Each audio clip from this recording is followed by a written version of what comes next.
Namemiligrong daima realisar ang aspirasyon kan sarong reeleksyonista sa pagkakapitan sa Banwanin Tinambak, Camarines Sur, makaliis na salang COC form ang naisumitir kay ni sa Commission on Elections. Sigun sa COMELEC Tinambak, imbes na COC form para sa pagkabarangay chairman, pagkakagawad na COC ang nasuratan kan kandidato. Pagtubod kan COMELEC, posibleng dainari sa kan kandidato na sala pala na COC form ang sa iyang nasuratan asin naisumitir sa opisina. Day man subuot nagkulang ang ahensya sa pagpapagirumdum sa mga kandidato na i-double check ang isusumitir na COC ninhuli takun ano ang ipinasang form kan kandidato iyuman ang aakuon kan opisina.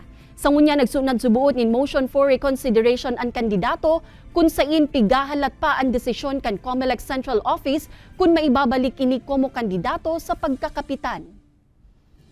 Doon ko talaga sinda na i-double check, triple check, kung pwedeng double check pa, quadruple check pa, i-check nila po ang form sila bago nila ipasa sa mga. Kasi kami talagang maako sana kami, kung anong pigpasa nila, iyon man po ang ako.